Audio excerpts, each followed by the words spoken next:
This last Friday was the hardest day I ever lived. All of the disciples, myself included, were in the Garden of Gethsemane with Jesus.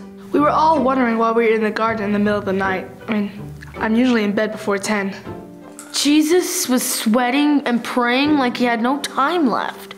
He asked us to pray with him, and we did for like 15 minutes. Then Everyone was asleep, and James was snoring like a hippo. what? It was way past my bedtime. Jesus woke us up a couple of times, but I hardly remember what he said. Then, all of a sudden, everything started. All of the guards and religious leaders led by Judas came up to us. All I remember was waking up confused, everyone yelling. Peter was flailing around with a sword, and ears were being cut off. I only cut one ear off. Besides, Jesus put it back on the guy's head. Where did Peter get a sword anyway? Who in their right mind gave it to him?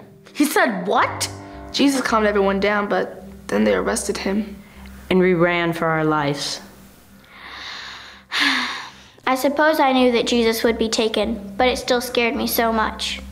After I gathered my wits, the guys and I went to where Jesus was being accused. It was ridiculous. Men started spewing lies. Men paid by the Pharisees came forward to testify against Jesus. It was all a big lie. John was pretty scared. Yeah, I heard John was terrified. Are you kidding me? James wet his tunic and ran away, and Peter pretended like he didn't even know us.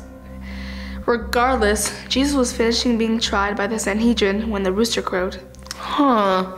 Rooster crowing. Doesn't sound familiar. Christ had told Peter that Peter would deny him. Okay. Like I said, it wasn't really the best day for any of us. The priests handed over Jesus to the Romans, saying that they wanted him to be killed. Pontius Pilate, the Roman governor, didn't know what to do. They stripped my son and beat him till he bled. They put a cross on his back and led him and two thieves up a hill called Golgotha. They nailed him to the cross and crucified him. He was crying to heaven, "Father, why have you forsaken me?" As Jesus passed away, the sky grew dark, the earth shook, and the temple veil tore into two. I heard a Roman soldier say, "Surely this was the Son of God." Mary Magdalene and I went to the tomb where he was buried on the day after the Sabbath. We were both crying and weeping. We barely said a word all the way there. When we arrived at the tomb, we could not believe what we saw. An angel was at the tomb and told us Jesus has risen. We ran back and told them all. Then Peter and John ran to see for themselves. That John sure is fast. He beat me there by a mile. Well, everyone's faster than Peter. We couldn't believe that he was alive. I didn't expect it. To be fair, he told us like 100 times to expect this. Oh yeah. We were back at the house that evening, and Jesus showed up. We all worshiped God and spent a few more days with Jesus. Then he ascended into heaven. We were lost, apart from God.